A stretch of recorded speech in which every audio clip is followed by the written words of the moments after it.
di Henry atau di Henry. Ini Oh, di Doni yang jaga. oh Doni ya. Nah ini Papua. Dalam perjalanan karir saya, cuman saya selalu bilang sama mereka, saya tekankan mereka,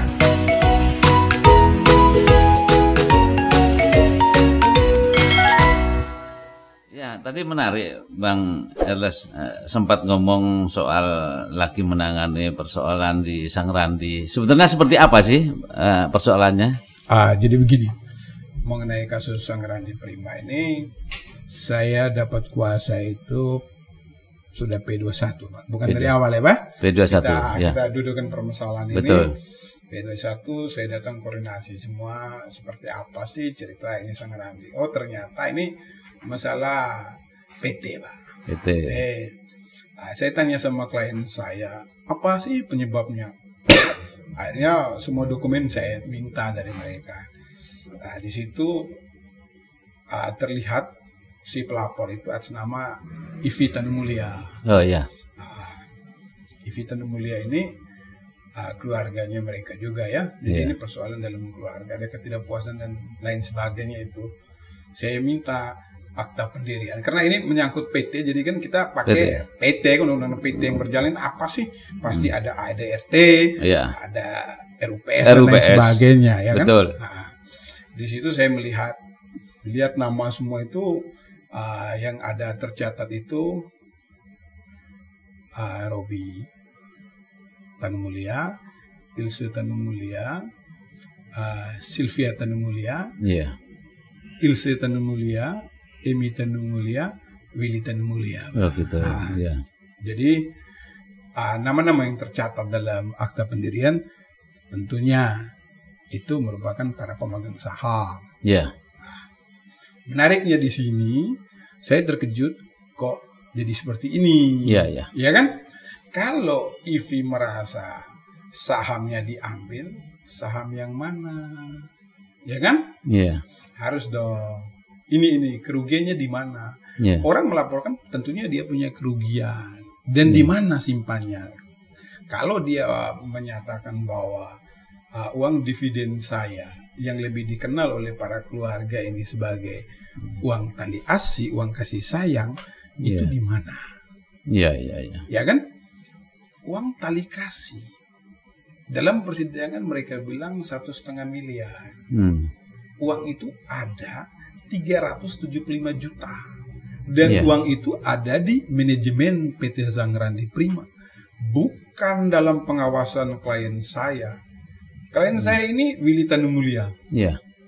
Willy Tanumulia ini sebelumnya jauh-jauh hari kuliah, kerja dan tinggal hidup di Jerman, Pak. Iya, iya, iya. Ya kan?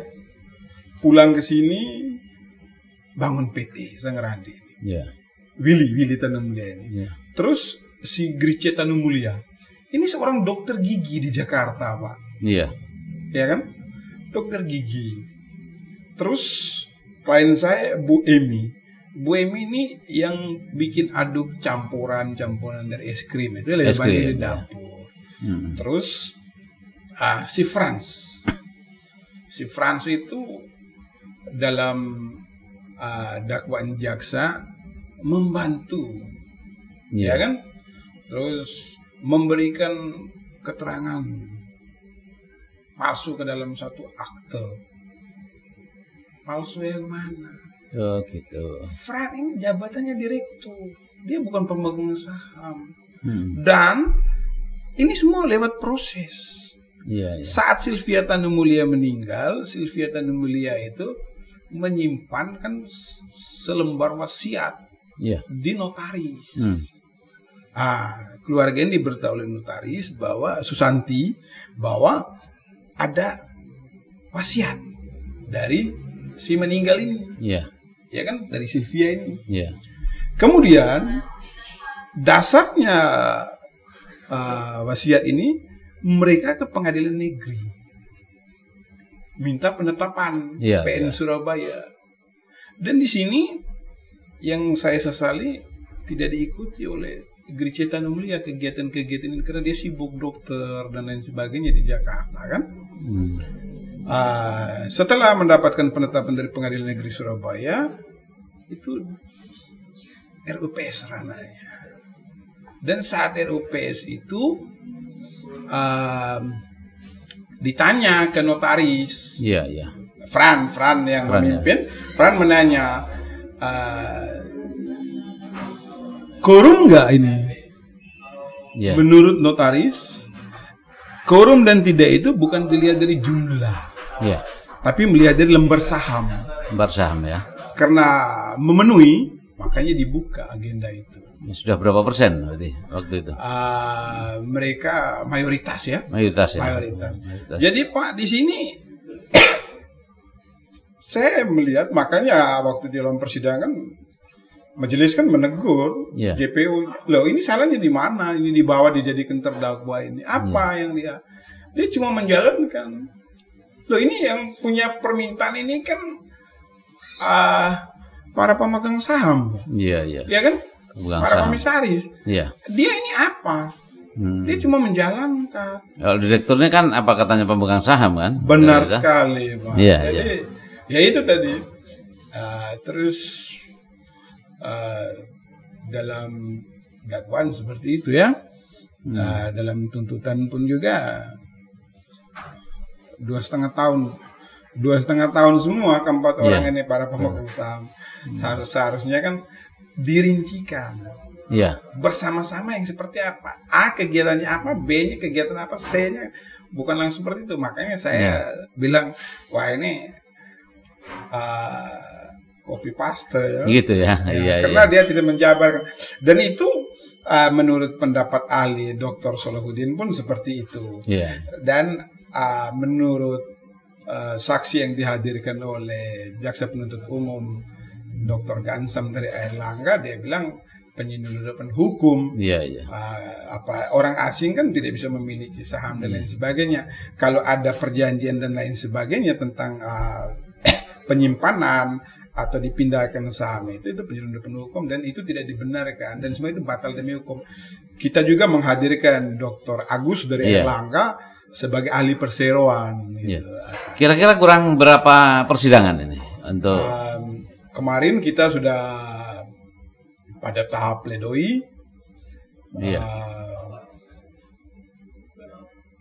Hakim masih memberikan kesempatan kepada JPU untuk menanggapi. Jadi minggu depan ini hari Kamis mendengar tanggapan pledoi dari saya oleh jaksa penuntut umum. Di kemudian sidang berikutnya mungkin kami juga menanggapi lagi kan. Betul. Baru kurang 3 kali, kurang lebihnya seperti itu. Mudah-mudahan sukses Bang ya. Amin. Kita mudah-mudahan begini Pak. Mudah-mudahan yang terbaik. Karena begini Pak, sayangkan ini klien kita ini kan orang sudah sepuh semua Pak. Gitu ya. Sudah sepuh. Bu Emi itu kan sempat jalan dengan kursi roda Pak. Bapak mungkin bisa lihat, coba review ke belakang kan pakai kursi roda Pak. Terus Pak Willy itu pakai tongkat. Udah lanjut semua 70-an semua. Mau apa ini? Betul. Ya kan? Saya sangat apresiasi dan terima kasih kepada bapak-bapak majelis karena mereka ini kan ditahan. Ditahan, Pak. Ditahan. Begitu sidang pertama itu saya minta penangguhan mereka agar mendapatkan tahanan kota. Akhirnya dikabulkan oleh majelis dengan pertimbangan-pertimbangan tadi karena orang belum tentu bersalah Pak dibawa ke meja hijau itu belum tentu bersalah ya kan Pak? Putusan bersalah itu kan oleh majelis hakim yang sudah inkrah. Bung Erles, ini saat ini Bung Erles lagi menangani kasus apa aja yang lagi besar-besarnya ini? Mungkin tidak harus yang di Surabaya, mungkin di Jakarta atau di mana gitu. Saya lagi tangani kasus di Jakarta. Saya juga lagi tangani di Pekanbaru. Ada yang besar. Kemarin juga ada dari Makassar. Dari Makassar itu nilai objeknya cukup fantastis ya. Iya, iya, iya. Cukup fantastis. Cuma kita kan nggak mungkin dulu Iya. betul. Nah, itu. Ya. Terus diminta juga sama yang punya tambang lagi Iya. di sana untuk menangani tambangnya juga. Cuma kita ini kan terkendala COVID ya Pak ya. COVID, ya. Jadi mau kemana-mana nih kita juga berpikir loh. Cuman ya puji Tuhan Pak. Bapak itu juga mengerti. Dia bilang gini, udah deh selesai dulu COVID, kita ketemu di mana aja. Cuman hati saya udah serak. Mungkin ya mereka juga melihat ya kita punya perjalanan, kita pegang kasus nggak main megang-megang aja, kita kan minta semua. Dia cukup terkejut waktu bertemu saya. Dia nanya, abang mau dibayar berapa? Saya bilang, saya lihat bukti dulu Pak. Saya bilang, saya lihat bukti, baru kita bicara Pak. Kalau main begini bukan saya Pak. Nah, di situ mungkin akhirnya beliau bilang, oke, kita ketemu. Di situ. Kalau saya lihat kan abang dari tadi nangani kasus yang besar-besar yang duitnya mungkin nggak ada nomor serinya ya. Mungkin pernahkah abang ini yang dalam bentuk sosial memang orang tidak punya dan minta bantuan hukumnya, pernahkah seperti itu? Jadi gini Pak, kita ini kan lebih ke itu Pak. Sebenarnya itu Pak, apa yang dikerjakan tangan kanan hendaknya tidak diketahui oleh tangan kiri. Gitu ya. Iya. Paling tidak ini kan untuk memotivasi para advokat yang masih baru-baru, paling tidak kan begitu Pak. Ya kan? Jadi begini Pak, saya pernah ngurus janda 86 tahun Pak. Iya. Itu semuanya. Terus saya pernah menangani orang tua. Saya kebanyakan tuh melihat tuh mereka seperti sosok ibu saya. Jadi saya nggak pernah mikir bla bla bla, nggak ada. Begitu telepon mereka sedih dan lain sebagainya, saya langsung tanya Pak, alamatnya di mana Ibu atau Mbah? Mbah tinggal di mana? Gitu ya. Udah saat itu Pak saya langsung berangkat Pak. Saya pernah Pak berangkat jam 2.15 pagi. Subuh Pak, saya langsung berangkat. Keluarkan mobil, nyetir sendiri. Istri saya kaget, kemana? Kan gak ngomong-ngomong, langsung, saya mau keluar, kemana? Ke Jawa Tengah. Berangkat Pak ke Jawa Tengah, sampai sana ketemu dan lain sebagainya. Aduh, udah sering Pak. Jadi, namanya kita lawyer ya, kita harus bisa memuaskan. Saya melihat sosok Bung Erles ini begitu keras sebetulnya, tangguh sebenarnya, tangguh. Namun di balik itu mungkin ada rasa keibuan itu muncul ya, kelihatannya begitu ya. Sangat Pak. Saya paling tidak bisa kalau lihat orang tua nangis Pak. Betul, itu saya nggak bisa, saya lemah sudah itu. Apa sih arti hidup ini kan? Adakah mungkin nangani kasus yang paling berkesan di hati abang yang selama ini mungkin pernah sampai teringat sampai sekarang walaupun sudah lama mungkin? Ya, saya pernah menangani di satu tempat ya, kasus yang luar biasa itu yang semua orang tidak menghiraukan. Dan tragis ya, cukup tragis ya.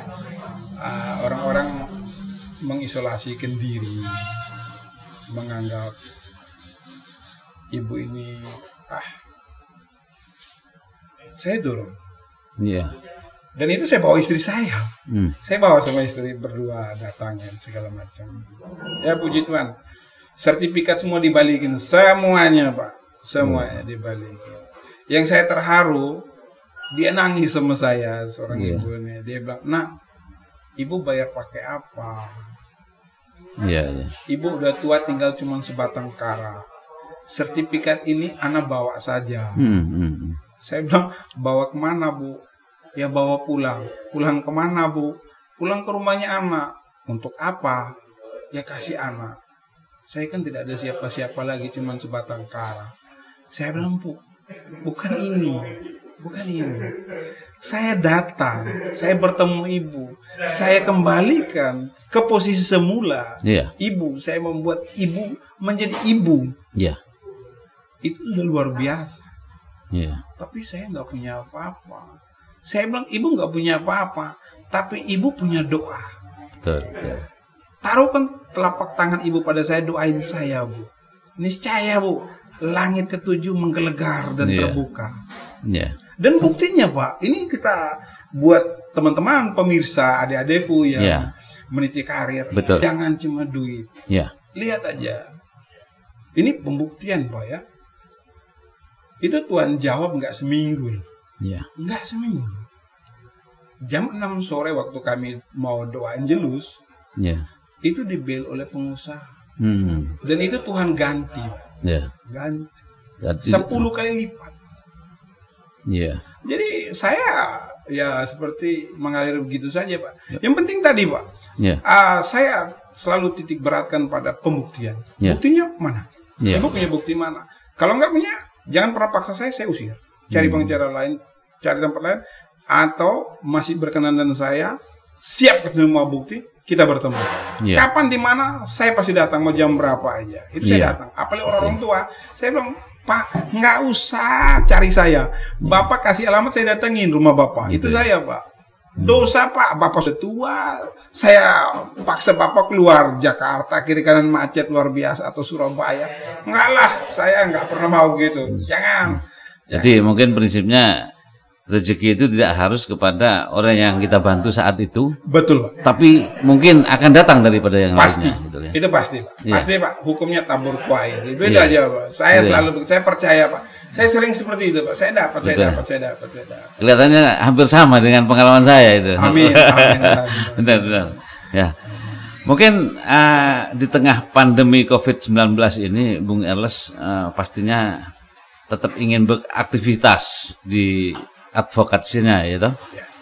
Kira-kira apa yang dialami Bung Erles sehingga bisa tetap eksis dan tetap bisa beracara walaupun di pengadilan itu tentunya ada protokol pemerintah. Gimana, Bung Erles? Jadi begini, Pak, mengenai COVID-19 ini sangat menarik. Tentunya kita sebagai warga negara itu harus menghindari, mematuhi apa yang dianjurkan, dipesan, ya, lebih kurangnya dipesan oleh Bapak Presiden kita Pak Jokowi, bahwa kita harus mengikuti standar-standar itu. Nah, itu saya sedikit sayangkan apabila teman-teman mengabaikan itu. Saya selalu bilang jangan. Saya, Pak, kalau bertemu dengan teman-teman itu, Pak, di mobil saya itu ada satu dus, itu saya bagi cuma-cuma, Pak, itu masker. Oh, gitu. Jangan. Kamu kebal, saya, tapi kesian anak istrimu di rumah, atau orang-orang lain di rumah. Saya sering, Pak, bagi-bagi itu. Saya bilang gini, jangan sampai kita ini kena penyakit terus kita salahkan pemerintah dan semua. Enggak. Semua itu dari dalam diri kita. Saya bilang Pak Jokowi sudah terlalu baik. Beliau luar biasa lah.